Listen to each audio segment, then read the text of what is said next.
work, of course, are aware of the fact that in your early work, you were, to some, at least, in association with Dr. Sigmund Freud. And I know it would be of great interest to many of us to hear a little bit about how you happened to hear of Dr. Freud and how you happened to become involved with some of his work and ideas. Well, as a matter of fact, it was in the year 1900, in December, soon after Freud's book about dream interpretation had come out, that I was asked by my chief, Professor Bleuler, to give a review of the book. I studied the book very attentively, and I didn't understand many things in it, which weren't clear at all to me. But from others parts, I got the impression that this man really knew what he was talking about. And I thought that this is certainly a masterpiece, full of future. Yes.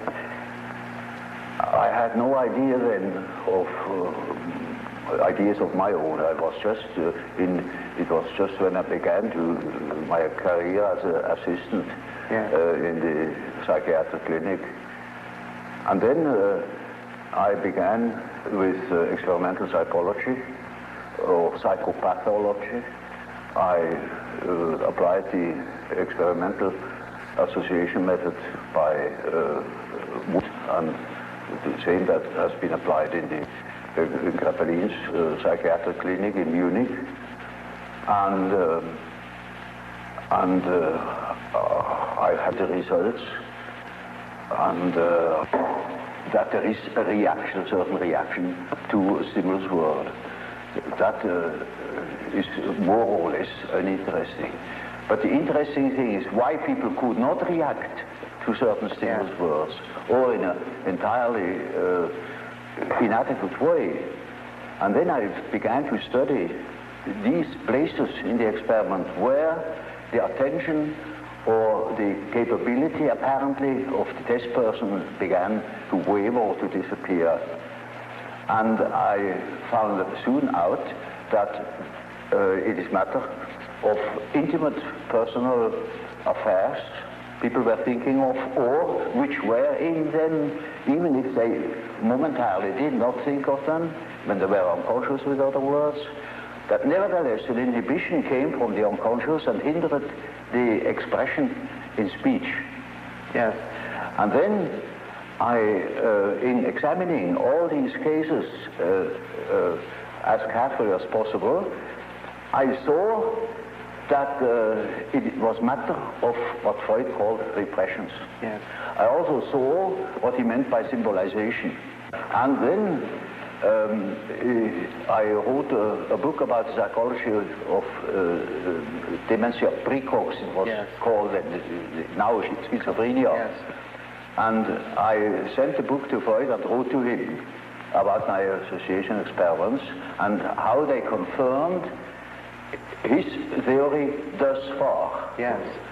And that is how it began, my friendship with Freud began. Yes. Now, one of the, of course, very fundamental ideas in the original psychoanalytic theory was Freud's conception of the libido as sort of a broad psychic sexual energy. Well, you see, in the beginning, I had naturally certain prejudices against his conceptions. And after a while, I overcame them. I could do that from owing to my biological training. Yes. And I could not deny the importance of the sexual instinct, you know. Yes. But later on, I saw that it was very one-sided.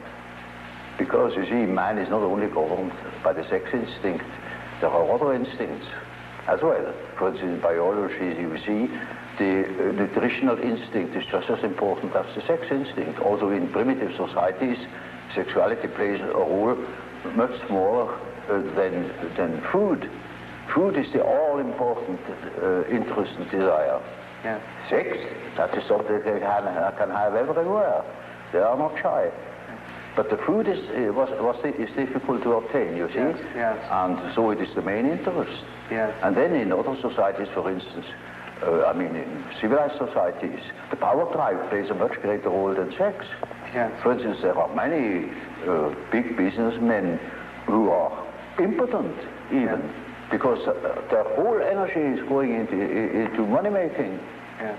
Or dictating the laws to everybody else. Yeah. That's much more interesting than affairs with women.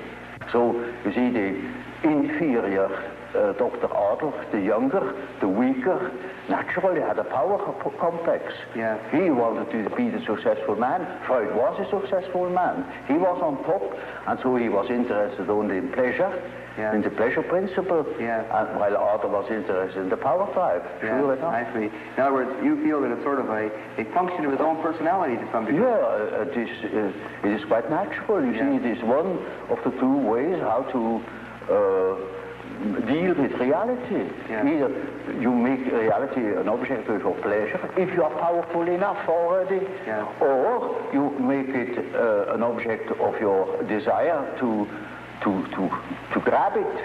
Yes, yes. Or to possess it. Yes. Now, of course, some observers have thought that perhaps the patients that Dr. Freud saw in Vienna of this period were often individuals who were repressed sexually. Oh, yes. And then perhaps that so many of these patients having been of this type, that this may have been one thing that sort of reinforced Dr. Freud's ideas. Well, that is certainly so, that in the end of the Victorian age, there was a reaction going over the whole world against the taboos, the sex taboos, as one calls them. One didn't understand anymore properly why or why not. Yes. And Freud belongs into that time, a sort of liberation of the mind of such taboos. The research comes to the question of the unconscious.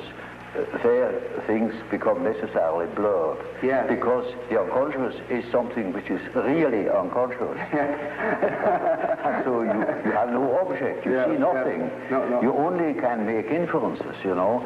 And so we have to create a model of this possible structure of the unconscious, because we can't see it. Now, you see, he came to the concept of the unconscious chiefly on the basis of the same experience I had made in the association experiment, namely that people reacted. They said things, they did things without knowing that they did it or said it. And this is something you can observe experimentally in the association experiment, where people cannot remember afterwards what they did or what they said in the moment where the stimulus word hits the complex. With the reproduction, in the so-called reproduction experiment, you go through the whole list, and you will see that the memory fails where there was a complex reaction. And that is the simple fact Freud has based his idea of the unconscious on, because that is kind of what you can see time and again, that people, for instance, make a mistake in speech, or that they say something which they didn't mean to say, that just make ridiculous mistakes, you know.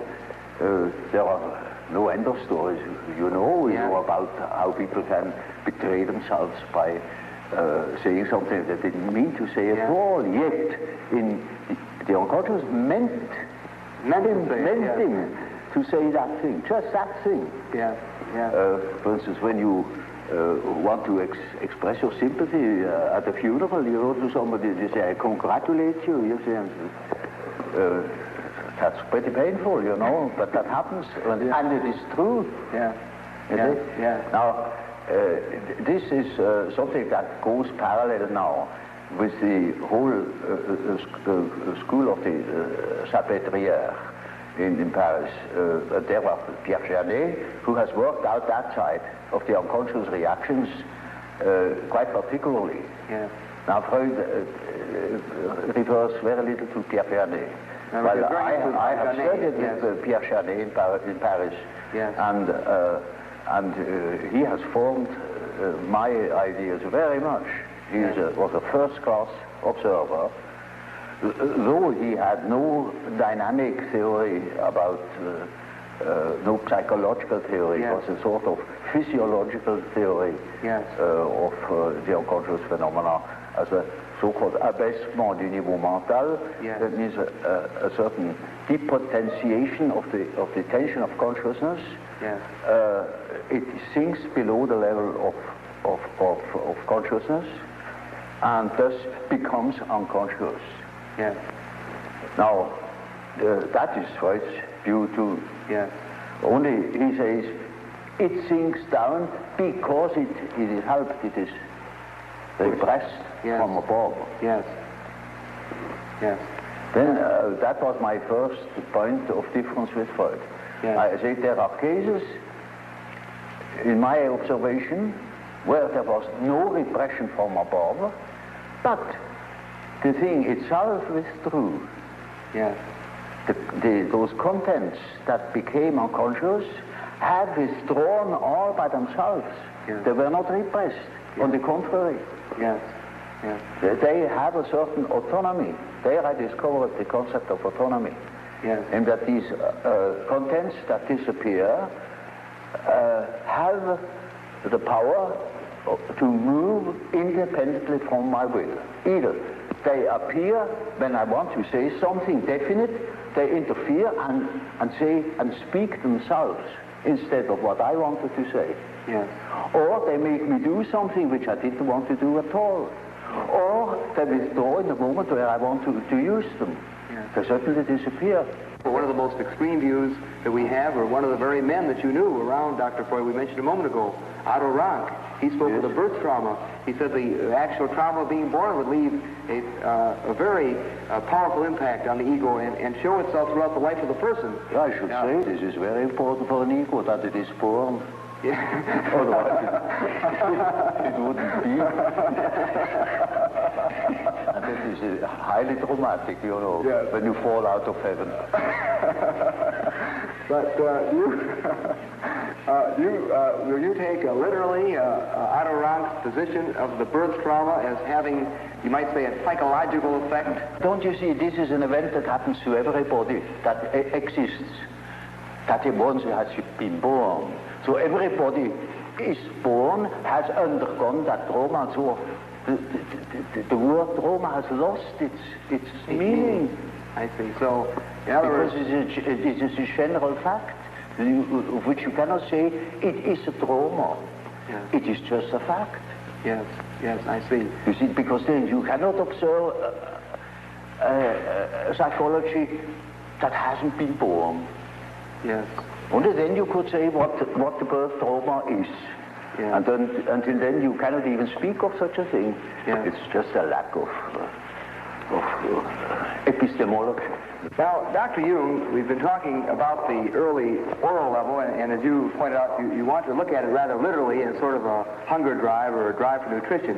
Now, another rather fundamental point in development of the ego, as the more or less orthodox psychoanalytic view follows, is that this is followed by another critical level, an anal level of development. Well, one can use such terminology because it is a fact that children are exceedingly interested in all orifices of the body and they are doing all sorts of disgusting things, you know. Yeah. And sometimes this such a peculiarity keeps on into later life, you know. Yeah. It is quite astonishing what you can hear in that respect. Now, it is equally true that people who have such preferences also develop a peculiar character. In early childhood, a character is already there. You see, the child is not born tabula rasa, as one assumes. Yes. The child is born as a high complexity. Yes.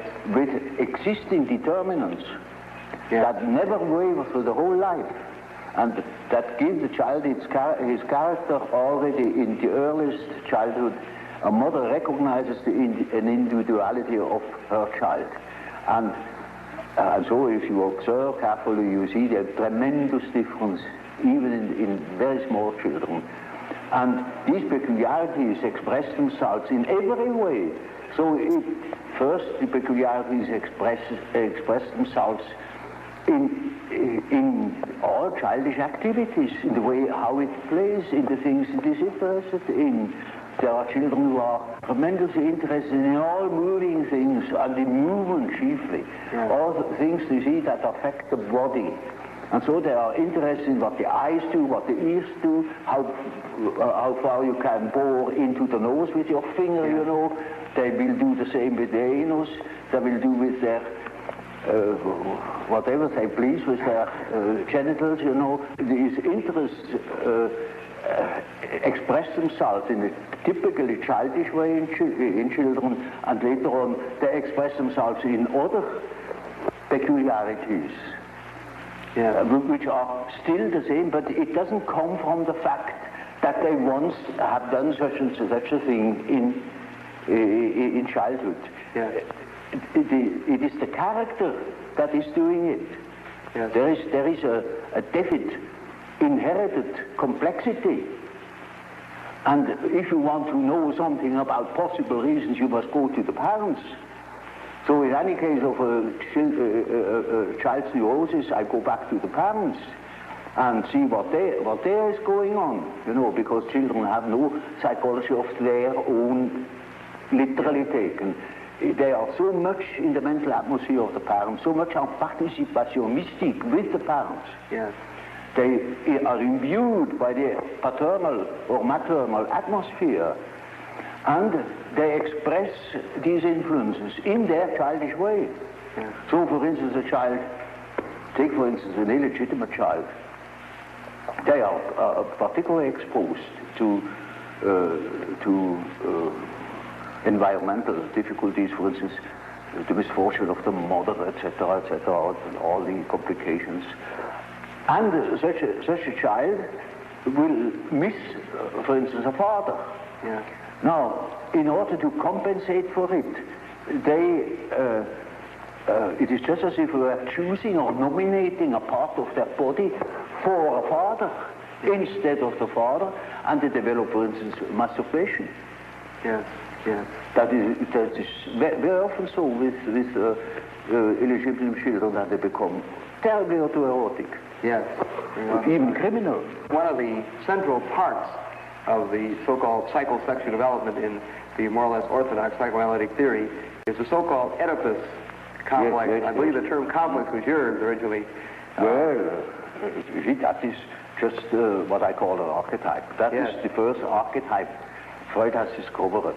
The first and the only one. He thinks that this is the archetype.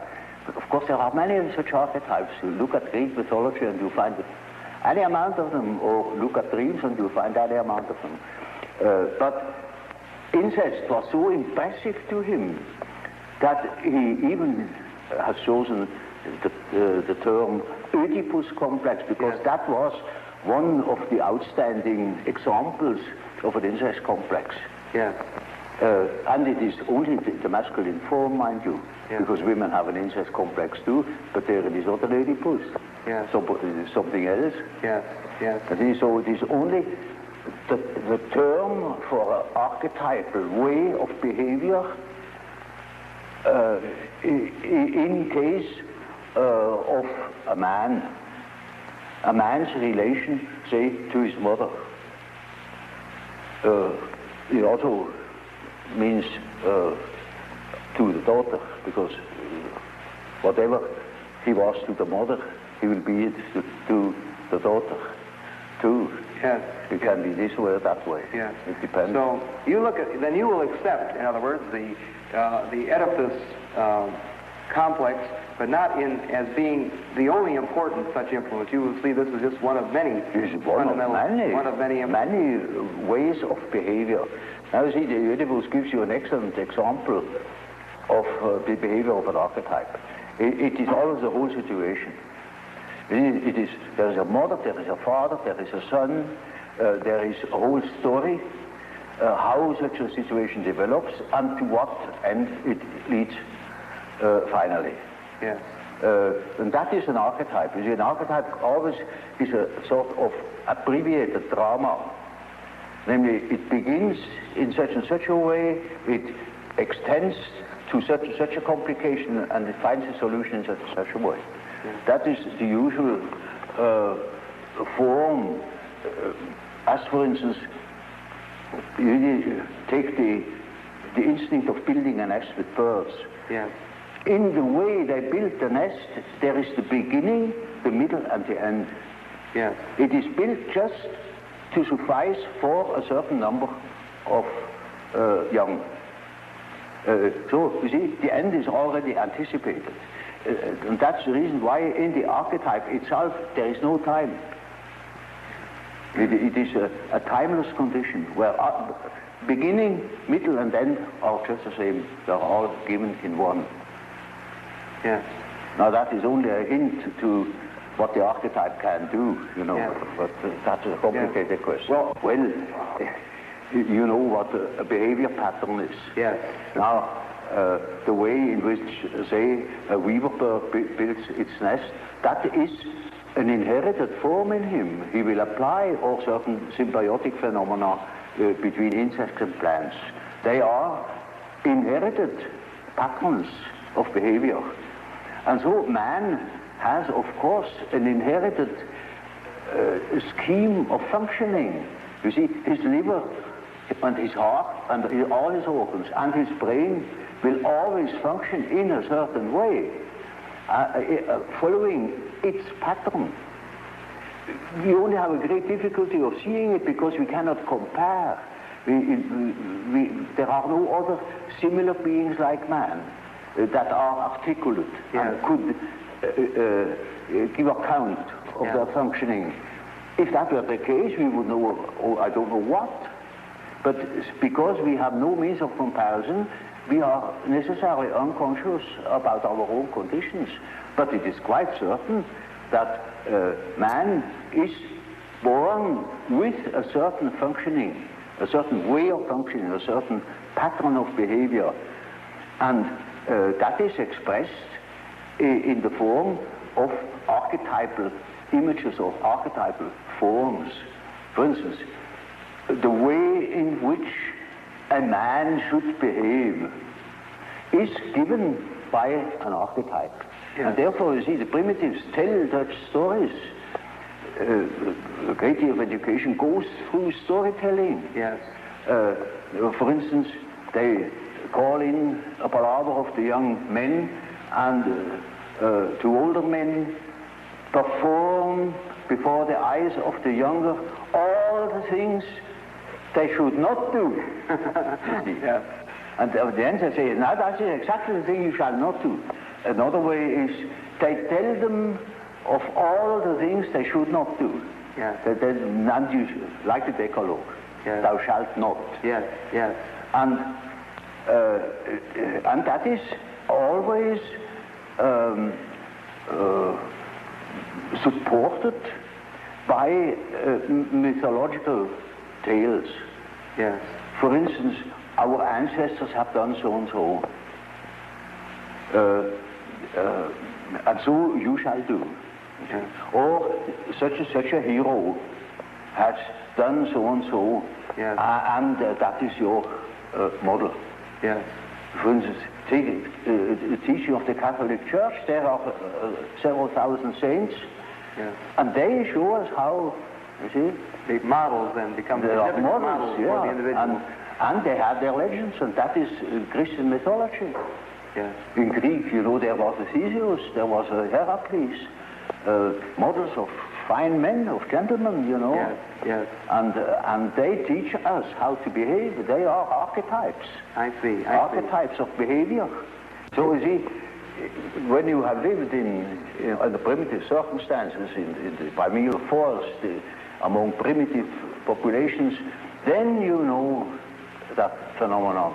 You are seized with a certain spell, and then you do a thing that is unexpected. Now, see, the archetype is a force, it has an autonomy. It can suddenly seize you. It is like a seizure. Yeah. So, for instance, falling in love at first sight, that is such a case. You see, you have a certain image in yourself without knowing it of the woman, of the woman. Yeah. Now you see that girl, or at least a good imitation of your type. Yeah. And instantly you get a seizure, and you're gone. Yeah. And afterwards you may discover that it was a hell of a mistake. Or you see, a man is quite capable, he's intelligent enough to see that that woman of his choice, as one says, not no choice, he has been captured. Yeah. You know, he sees that she is no good at all, that she is a hell of a business. And he tells me so, and he said, for God's sake, doctor, help me to get rid of that woman. He can't. He's like clay in her fingers. And that is the archetype. That is so-called archetype of the anima. Yeah. Yeah. He thinks it is all his soul. Well, you know, that is a bit complicated, you know. The anima is an archetypal form expressing the fact that a man has a minority of feminine or female genes. Yeah.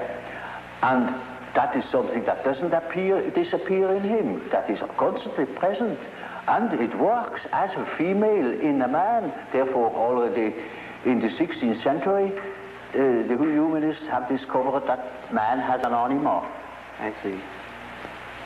And that each man carries his female with himself, they say it. Yeah. And so you that is not a modern invention. Yeah. So now you see, the same is the case with the animus. That is a masculine image in a woman's mind, which is not sometimes quite conscious, sometimes it is not conscious, but it is called into life the moment that woman meets a man who says the right things. I see. And then because he said it is all true, and he is the fellow. Yes. No matter what he is. Yes.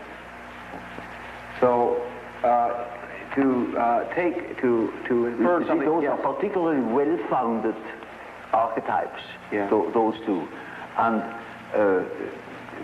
there you can lay hands on the basis, as it were, of the archetype. They are exceedingly well defined. Well, Dr. Jung, we have been discussing in some detail some of the factors in the development of the personality of the individual, and you have very kindly elaborated for us on some of your fundamental concepts. I wonder if you would mind telling us a little bit about how you construe this term, persona. Well, this is a practical concept we need in elucidating people's relation. I noticed with my patients, particularly with people that are in public life, that they have a certain way of presenting themselves. For instance, take the doctor. He has a certain way. For instance, he has good bedside manners, and he behaves as one expects a doctor behaves. He may even identify himself with it and believe that he is what he appears to be. Yes. He must appear in a certain form, unless people don't believe that he is a doctor. And so when he is a professor, he's also supposed to behave in a certain way so that it is plausible that he is a professor, you know. So the persona is partially the result of the demands society has. And on the other side, it is a compromise with what one likes to be, or with what, or as one likes to appear, say. Yes. Take, for instance, a parson. He also has his particular manner, and as corresponding to the general expectation, and he behaves also in another way, combined with his persona that is forced upon him by society, in such a way that also his fiction of himself, his idea about himself, is more or less portrayed or represented. So the persona is a certain complicated system of behavior which is partially dictated by society and partially dictated by the expectations or the wishes one nurses oneself. Yes. Now, this is not the real personality, in spite of the fact that people will assure you that that is all quite real and quite honest, yet it is not. Yes. Now, such a performance, or say, the performance of the persona is quite all right, as long as you know that you are not identical with the way in which you appear. Yes. But if you are unconscious of this fact, then you get into sometimes very disagreeable conflicts. Namely, people can't help noticing that at home, for instance, you are quite different from what you appear to be in public. Yeah.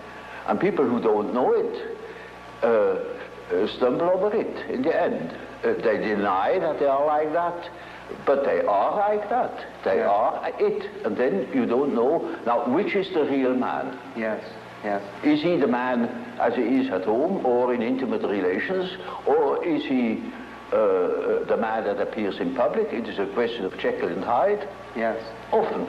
It is such occasionally there is such a difference that you would almost be able to speak of the double personality. Yes. And the more that is pronounced, the more people are neurotic. Yes. They get neurotic because they have two different ways. They contradict themselves all the time, and in as much as they are unconscious of themselves, they don't know it. They think they're all one. Everybody sees that they are two. Yeah. And some know him only from one side, so others know him only from the other side.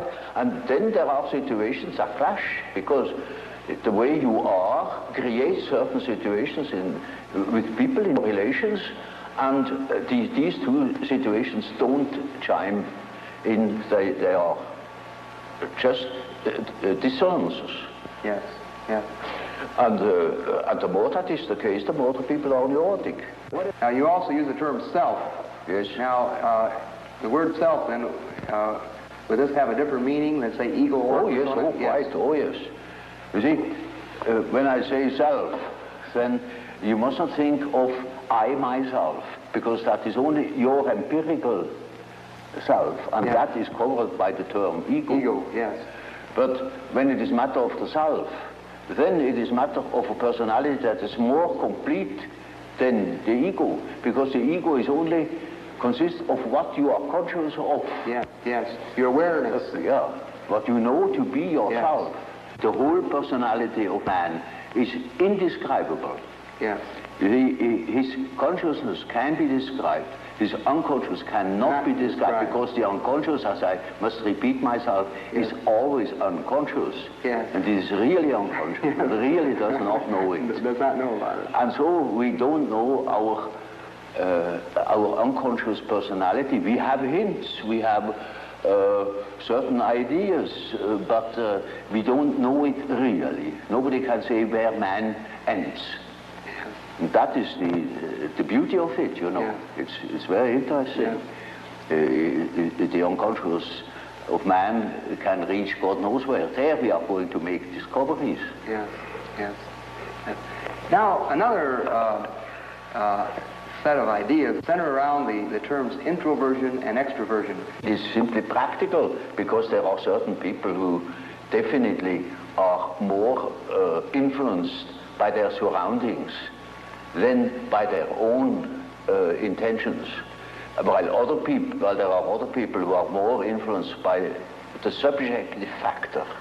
Now you see, the subjective factor, that's very characteristic, was understood by Freud as a sort of pathological autoerotism. Yes, yes. Now this is a mistake.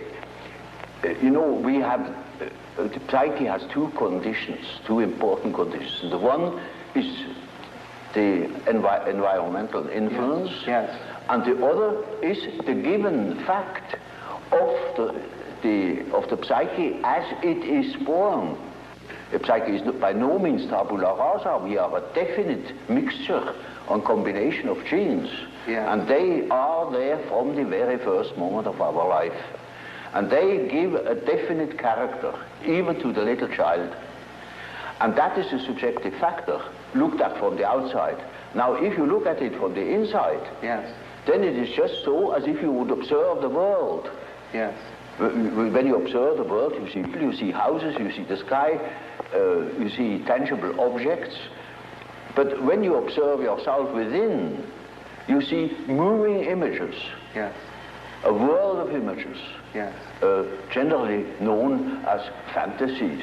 Fantasies. Yet these fantasies are facts. It is a fact that a man has such and such a fantasy. And it is such a tangible fact, for instance, that when a man has a certain fantasy, another man may lose his life. Yes. Or a bridge is built. Yes. These houses were all fantasies. Yes. Everything you do here, all of the houses, everything was fantasy to begin with. And fantasy has a proper reality. That is not to be forgotten. Fantasy is not nothing. It is, of course, not a tangible object, but it is a fact nevertheless. It is, say, a form of energy. Yes. Despite the fact we can't measure it. Yes. It is a manifestation of something. Yes. And that is a reality. That is just a reality as, for instance, the peace treaty of Versailles or something like that. Yes. It is no more. You can't show it. Yes. But it has been a fact. Yes. Yes. And so the psychical events are facts, are realities. And when you observe the stream of images within, you observe an aspect of the world. Yes. Of the world within. Because the psyche, you know, if you understand it as a phenomenon that takes place in so-called living bodies, then it is a quality of matter. As our body consists of matter, we discover that this matter has another aspect, namely a psychic aspect. Yes. Yes. And so it is simply the world from within, seen from within. Yes. It is just as if we were seeing into another aspect of matter. And so, you see, the man who is going by the external world, by the influences of the external world, say society or perceptions, sense perceptions, thinks that he is more valid, you know, because this is valid, this is real. And the man who goes by the subjective factor is not valid because subjective factor is nothing. Yeah. No, that man is just as well based because he is bases himself upon the world from within. Yeah. And so he is quite right, even if he says, oh, there is nothing but my fantasy, you know. Yeah. And of course that is the introvert. And that the introvert is always afraid of the external world. He will tell you, when you ask him, he will be apologetic about it. Yeah. He will say, of course, yes, I know, it's only my fantasies. And he has always a resentment. And as the world in general, particularly America, is extroverted like hell, the introvert has no place. Yeah. Yeah. Because he doesn't know that he beholds the world from within.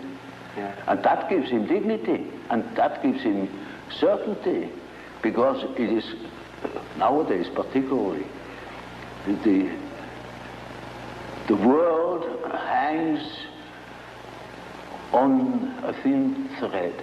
Yeah. And that is the psyche of man. Yeah. Assume that certain fellows in Moscow lose their nerve or their common sense for a bit, and the whole world is in fire and flames. Yeah. Yeah. You see? It is, nowadays we are not threatened by elementary catastrophes. There is no such thing as an H-bomb. Yeah. That is all man's doing. Yeah. We are the great danger. The psyche is the great danger. Yeah. What if something goes wrong with the psyche? Yeah. Yeah. You see? And so you see, it is demonstrated to us in our days what the power of the psyche is of man, how important it is to know something about it, but we know nothing about it. Nobody would give credit to the idea that the psychical processes of the ordinary man have any importance whatever.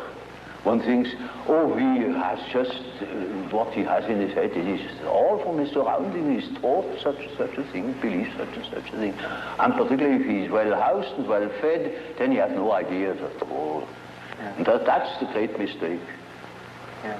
Because he is just that as which he is born, and he is not born as tabula rasa, but as a reality. Would you perceive the world being made up of only people or extreme introverts and people that are extreme extroverts? Well, you know, Bismarck once said,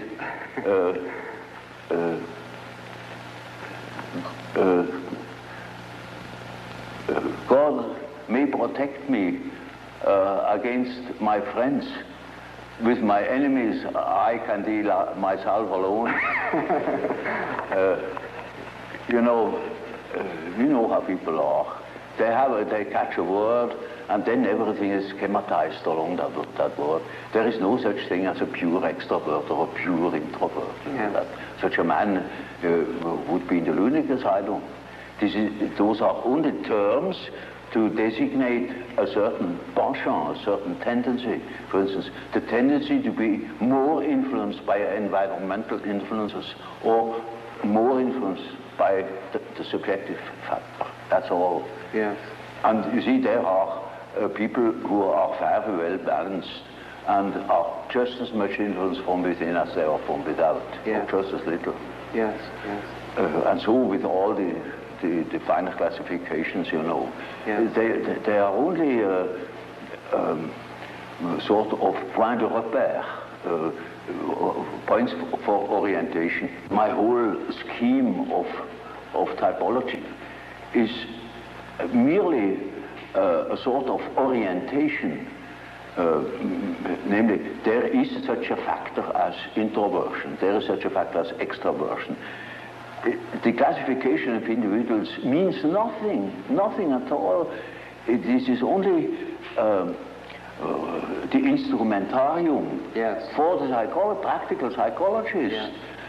To explain, for instance, a husband to a wife, or for instance, it is very often the case, one could almost say, it is almost a rule, but I don't want to make too many rules in order not to be schematic, Yeah. that an introvert marries an extrovert for compensation, or another type marries the counter type to complement himself, for instance.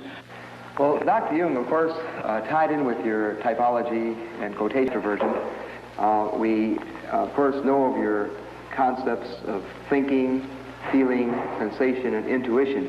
Well, there is quite a simple explanation of these terms, and it shows at the same time how I arrived at such a typology.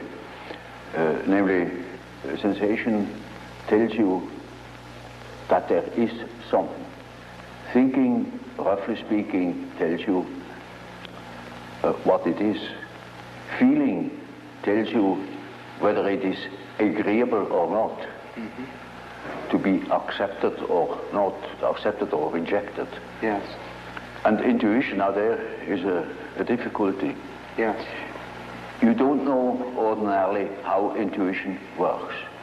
So when a man has a hunch, you can't tell exactly how he got at that hunch or where that hunch comes from. It is something funny about intuition. I will tell you a little story. I had two patients. The man was a sensation type, and the woman was an intuitive type. Of course, they felt attraction. And so they took a little boat and went out to the lake of Zurich. And there were those birds that dive off the fish, you know. Yeah. And then after a certain time they come up again, and you can't tell where they come up. And so they began to bet who was the first to see the bird. Now, you would think that the one who observes reality very carefully, the sensation type, would of course win out. Yeah. Not at all. The woman won the bet completely. Yeah. She was beating him on all points. Yeah. Because by intuition she knew it before. I see. See? Now, how is that possible? Yeah. Well, sometimes, you know, you can really find out how it works by finding the intermediate links. You see, it is a perception by intermediate links, and you only get the result of that whole chain of associations. Yes. Sometimes you succeed in finding out, but more often you don't. So my definition is, intuition is a perception by ways or means of the unconscious. Yes. That is as near as I can get.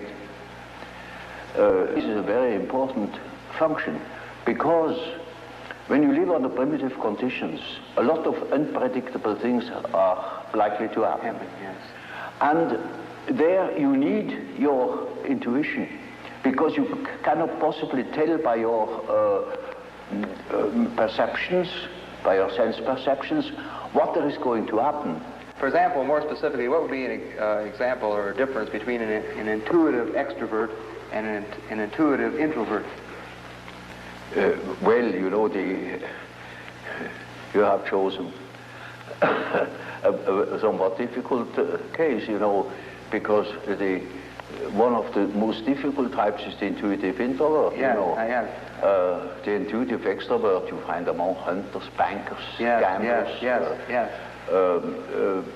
That is quite understandable. Yes. But the introvert the introverted variety is more difficult, because he has intuitions as to the subjective factor, namely the inner world. Yes. And of course that is now very difficult to understand, because what he sees are most uncommon things, and he doesn't like to talk of them.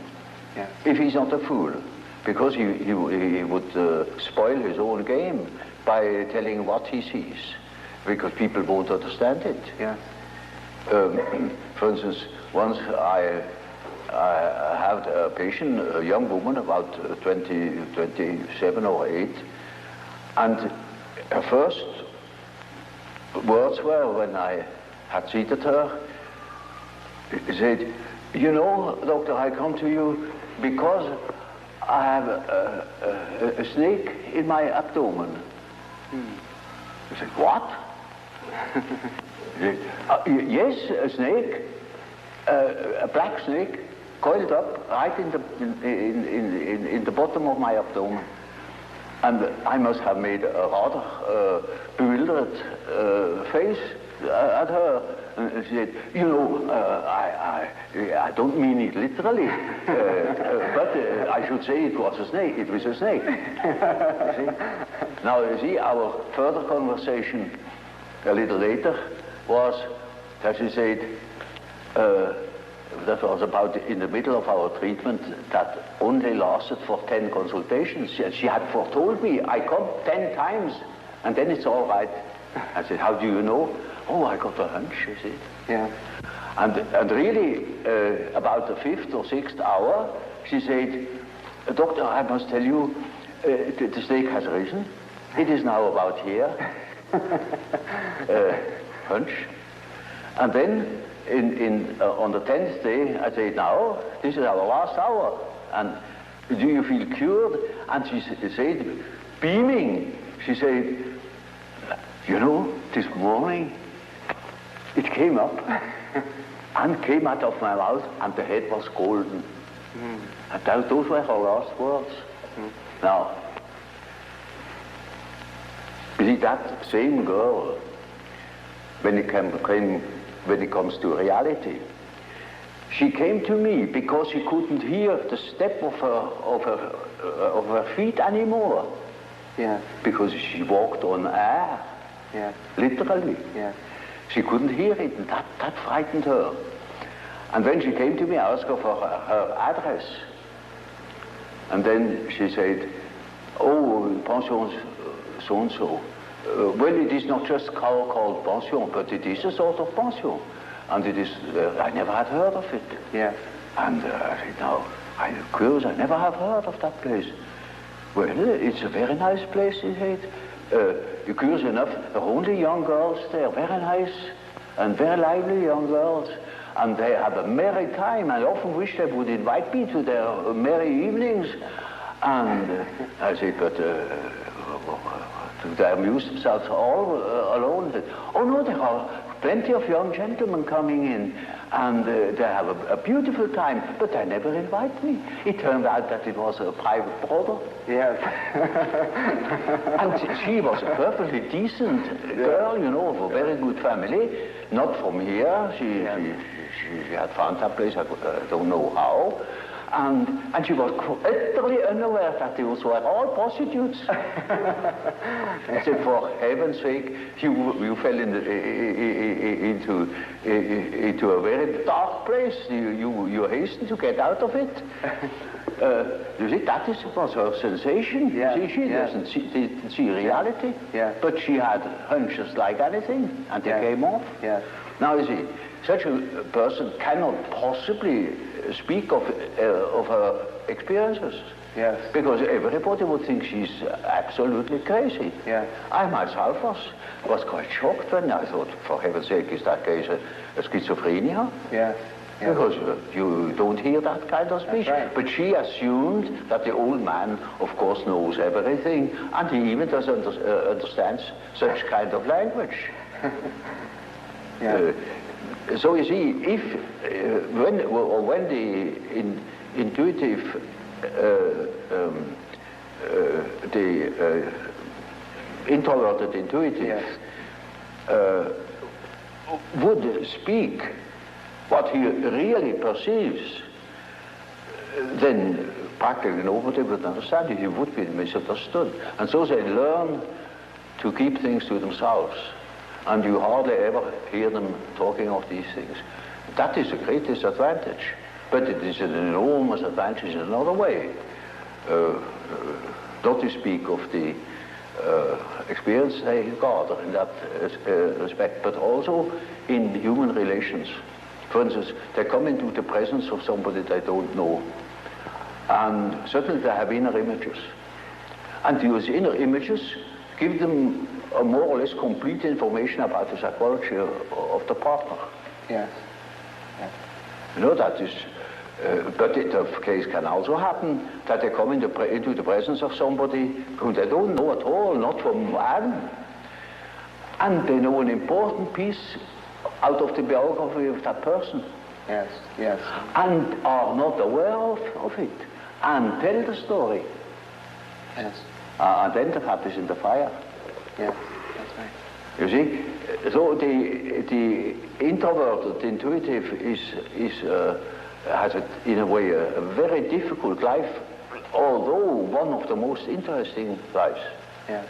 But it is difficult often to get into their confidence. It's just a sort of a skeleton to which you have to add the flesh, or say it is a country mapped out, you know, by triangulation points. And that doesn't mean the country consists of triangulation points. Yeah. That is only in order to have an idea of the distances. Yes. And so it is a means to an end. It only makes sense, such a scheme, when you deal with practical cases. Well, I told you that case of that intuitive girl, who suddenly came out with the statement that she had a black snake in the bed. Well, now, that is a collective symbol. That is not an individual fantasy. That is a collective fantasy. Collective, yes. That is well known in India.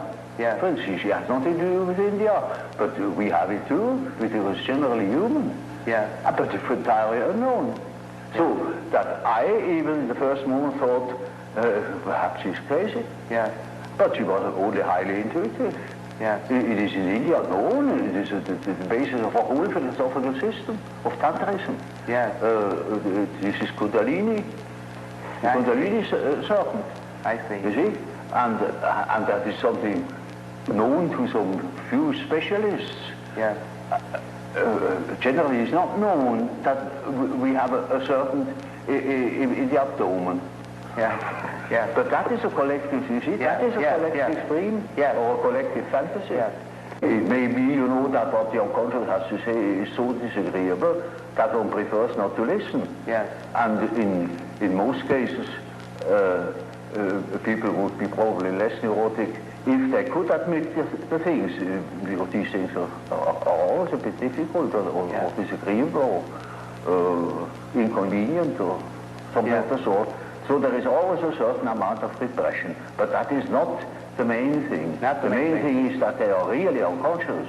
And you see, if you are unconscious about certain things that ought to be conscious, then you are dissociated.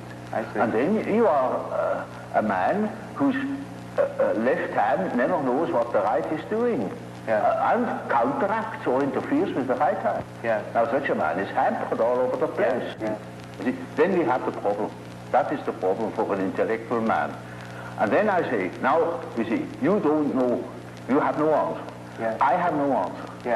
Now what are we going to do? I say, now we must see what you dream. Because the dream is a manifestation of the unconscious side. Now he never has heard of the unconscious side.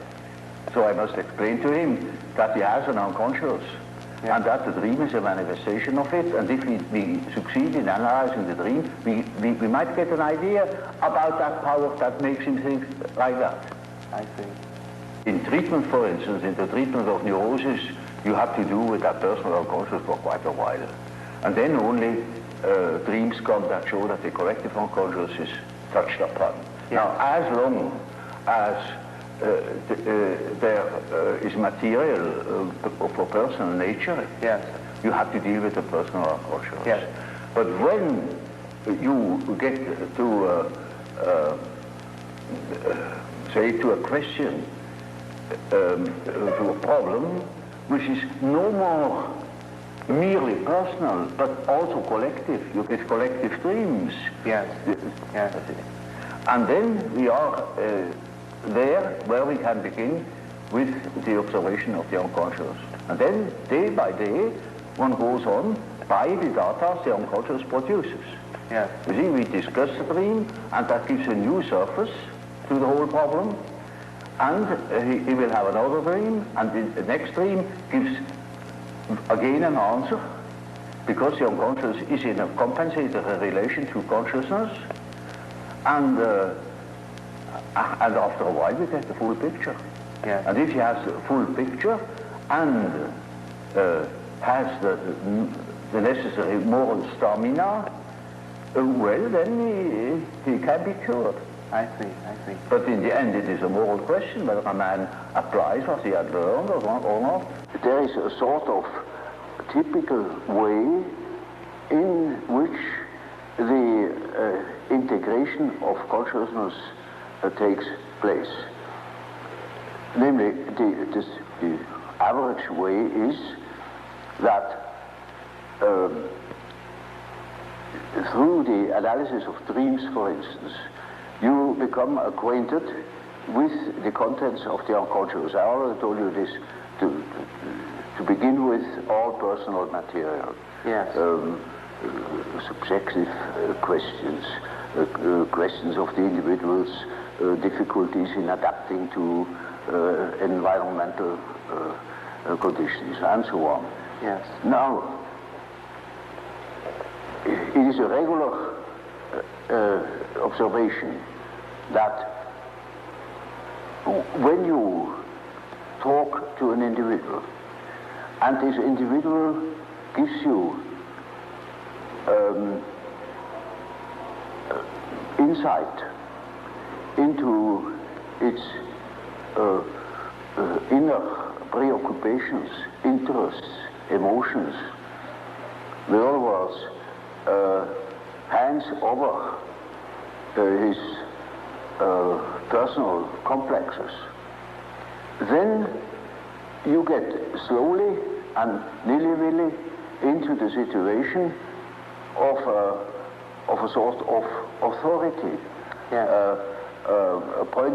You become a point of reference. You know you are in possession of all the important items in a person's development. I remember, for instance, I analyzed a very well-known American politician, and he told me, any amount of the secrets of his trade. And suddenly he jumped up and said, "By God, what have I done? You know, you get $1 million for what I have told you now." I said, "Well, I'm not interested. You can sleep in peace. I shall not betray you. I forget it within a fortnight." Now, you see, that shows that the things people hand out are not merely indifferent things. When it comes to something important, emotionally important, then they hand out themselves. They hand out a big emotional value, as if they were handing over a large sum, as if they were trusting you with the administration of their estate. Yes. And they're entirely in your hands. Yes. Often, I hear things that could ruin those people utterly if it's perfectly known. Or it would give me, if I should have any blackmailing tendencies, unlimited power to blackmail them. Now, you see, that creates an emotional relationship to the analyst. And that is what Freud called the transference. Yes. Which is a central problem of analytic psychology. It is just so as if these people had handed out their whole existence, and that can have very peculiar effects upon the individual. Either they hate you for it or they love you for it. Yeah. But you are not indifferent to them. And there is then a sort of emotional relation between the patient and the doctor. Yes. Now, when you hand out such materials, then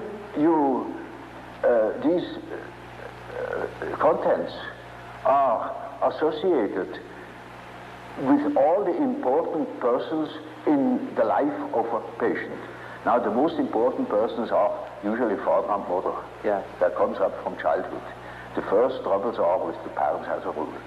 So, in handing over your infantile memories about the father or about the mother, you hand over also the image of father and mother. Then it is just as if the doctor had taken the place of the father, even of the mother. I had quite a number of male patients that called me Mother Jung, because they handed over the mother to me. Curiously enough. But you see, that's quite irrespective of the personality of the analyst. It is simply disregarded. He functions as if he were the mother, or he functions as if he were the father, the central authority. And now that is what one calls transference. That's a case, a particular case of of projection.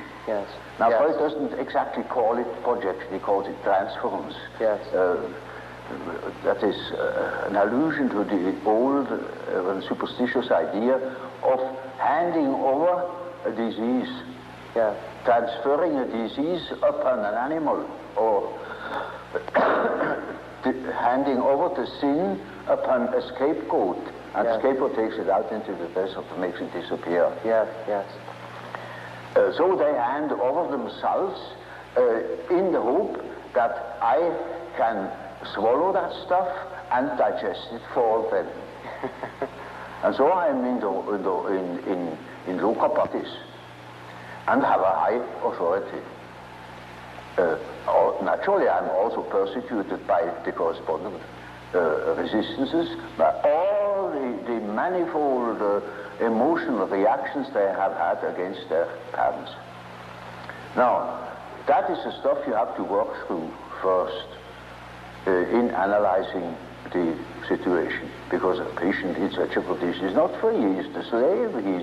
He's utterly dependent upon the doctor, like a patient with an open abdomen on the operation table.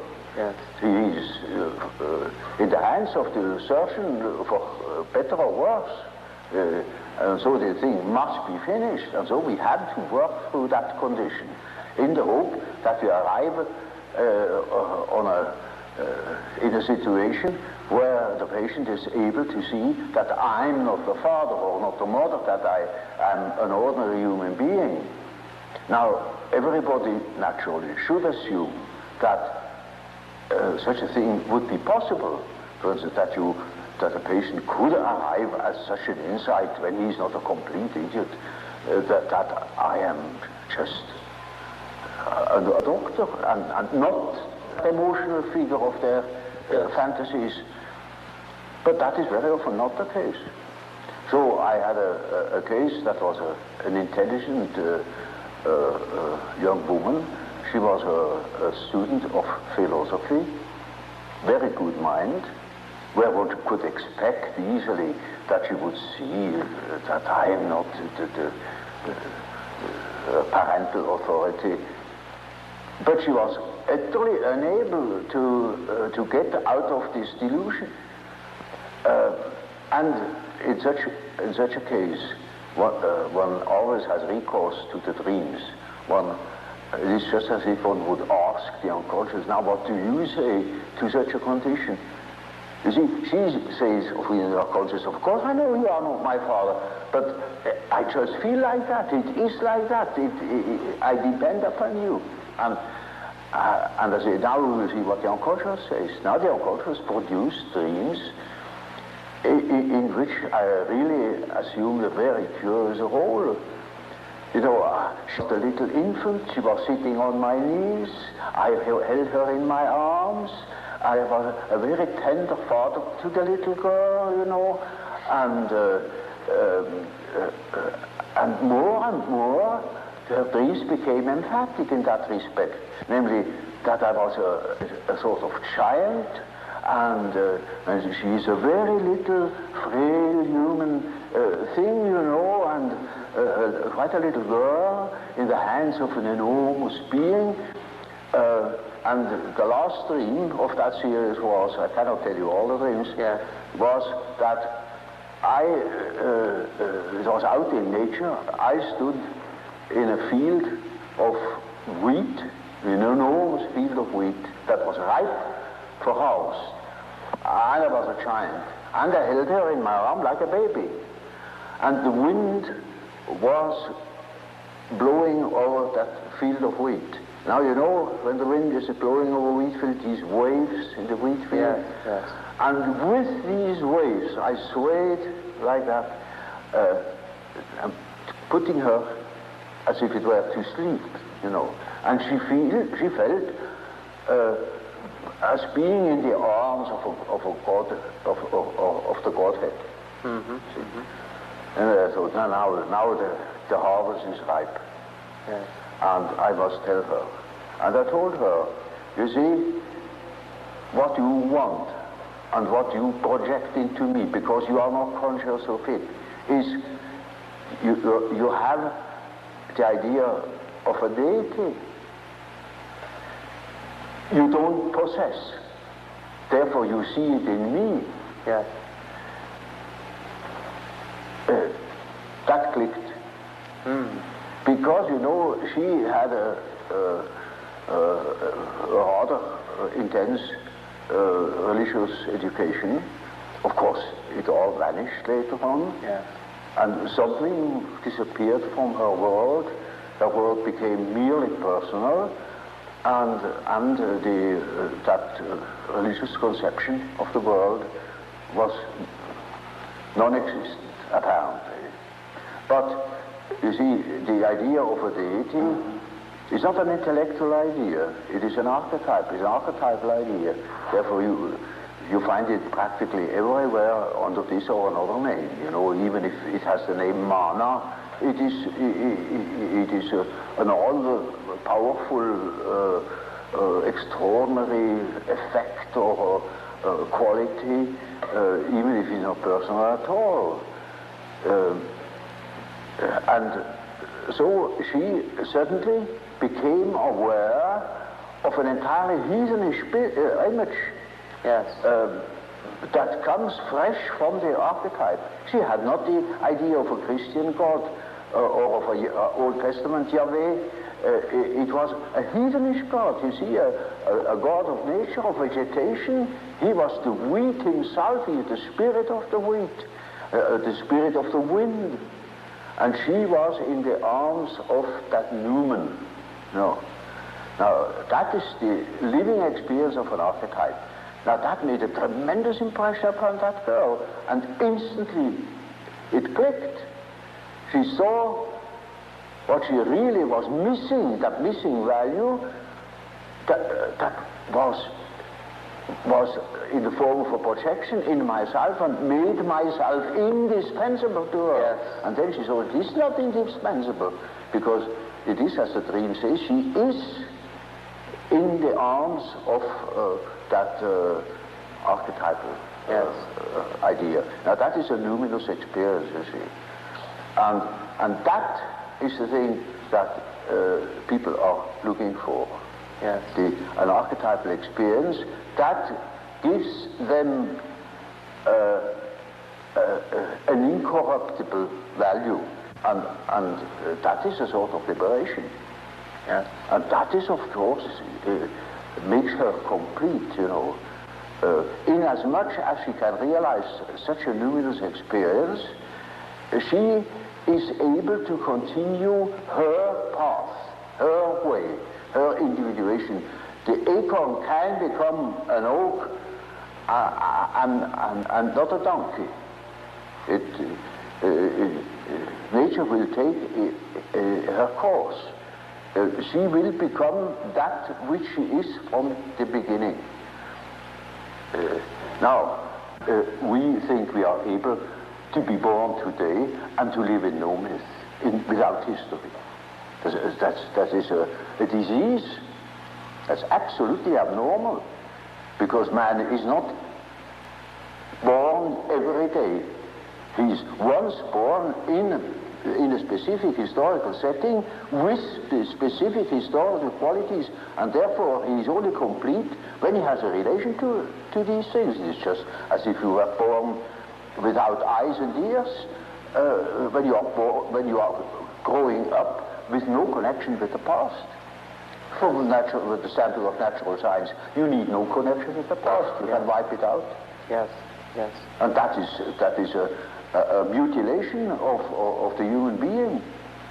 Now I saw, through my practical experience, that this kind of proceeding had a most extraordinary therapeutical effect. And so you see, in our days, we have such and such view of the world, such and such a philosophy, but in the unconscious we have a different one. And that we can see through the example of the alchemistic philosophy that behaves towards the medieval consciousness exactly like the unconscious behaves to ourselves. And we can construct or even predict our the unconscious of our days when we know what it has been yesterday. Now that is, with a few words, the development of my ideas.